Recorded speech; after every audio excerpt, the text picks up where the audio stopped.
সীমান্তে আবারও গোলাগুলিতে লিপ্ত হয়েছে ভারত ও পাকিস্তানি বাহিনী। সৌদি আরবের সঙ্গে পাকিস্তানের ঐতিহাসিক প্রতিরক্ষা চুক্তির পর এটাই প্রথম সংঘর্ষ। চলমান এই উত্তেজনার মধ্যেই ভারতের প্রতিরক্ষা মন্ত্রী রাজনাথ সিং বিতর্কিত মন্তব্য করেছেন। তিনি বলেছেন, পাকিস্তানের নিয়ন্ত্রণে থাকা কাশ্মীরও ভারতের। শনিবার ভারতের কুপারার নাওগাম সেক্টরে ভারত ও পাকিস্তানের সেনাদের মধ্যে গোলাগুলির ঘটনা ঘটে। প্রায় 1 ঘন্টা ধরে খন্ড খন্ডভাবে গুলি বিনিময় হয়। তবে এই ঘটনায় কোনো হতাহতের খবর পাওয়া যায়নি এবং দুই দেশের সেনারা আনুষ্ঠানিকভাবে কোনো বিবৃতি দেয়নি। ভারতীয় গণমাধ্যম ইন্ডিয়া টুডে জানিয়েছে, গোলাগুলি শুরু হয় শনিবার স্থানীয় সময় সন্ধ্যা 6টা 15 মিনিটে। থেমে থেমে গুলি চালানো হয় এবং পরে তা থেমে যায়। সূত্র জানিয়েছে, নিয়ন্ত্রণ রেখা বরাবর দুপক্ষ থেকে ছোটখাটো গোলাগুলি হয়েছে, তবে এটি যুদ্ধবিরতির লঙ্ঘন হিসেবে গণ্য হচ্ছে না।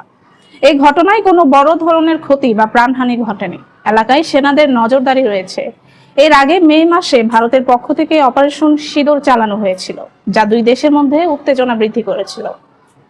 4 দিন ধরে চলেছিল সেই সংঘাত। পাকিস্তানের প্রধানমন্ত্রী শাহবাজ শরীফ লন্ডনে প্রবাসী পাকিস্তানিদের এক সমাবেশে বলেন, ভারত ও পাকিস্তান প্রতিবেশী দেশ এবং সহাবস্থানের মাধ্যমে সম্পর্ক বজায় রাখতে হবে। তিনি বলেন, ভারতকে সিদ্ধান্ত নিতে হবে শত্রুতা বজায় রাখবে নাকি সুসম্পর্ক গড়ে তুলবে। শাহবাজ আরো উল্লেখ করেন, কাশ্মীর সমস্যার সমাধান ছাড়া দুই দেশের সম্পর্ক এগোবে না। তিনি বলেন, ভারতের সঙ্গে আলোচনা ও ন্যায্যতার ভিত্তিতে হতে হবে। পাকিস্তান ও ভারত ইতোমধ্যে 4টি যুদ্ধ করেছে, যা কোটি কোটি ডলার খরচ করছে, অথচ এই অর্থ স্কুল, হাসপাতাল, সড়ক নির্মাণ এবং সাধারণ মানুষের জীবনমান উন্নয়নে ব্যয় করা উচিত ছিল। এদিকে ভারতের প্রতিরক্ষা মন্ত্রী রাজনাথ সিং আবারও দাবি করেছেন, পাকিস্তান শাসিত আজাদ কাশ্মীর সামরিক পদক্ষেপ ছাড়াই একদিন ভারতের সঙ্গে যুক্ত হবে। তার ভাষায়, ওই অঞ্চল ভারতের অবিচ্ছেদ্য অংশ এবং সময় আসবে যখন সেখানকার মানুষ নিজেরাই বলবে, আমিও ভারত। সোমবার মরক্কোয় প্রবাসী ভারতীয়দের সঙ্গে এক অনুষ্ঠানে রাজনাথ বলেন, আজাদ কাশ্মীরকে দখল করতে কোনো হামলার প্রয়োজন নেই, ওটা আমাদেরই অংশ। সেখানকার মানুষ ইতোমধ্যে ভারতের সঙ্গে যুক্ত হওয়ার দাবিতে স্লোগান দিচ্ছে। সময় আসবে যখন তারা নিজেরাই ভারতীয় পরিচয় গ্রহণ করবে। এটি প্রথমবার নয়, এর আগেও তিনি একই বক্তব্য দেন।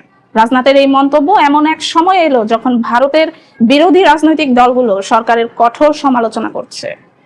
সম্প্রতি অপারেশন সিঁদুরের পর পাকিস্তান শাসিত কাশ্মীর দখল করার সুযোগ হাতছাড়া করছে মোদী সরকার, এমন অভিযোগ তুলেছে কংগ্রেস সহ বিরোধীরা।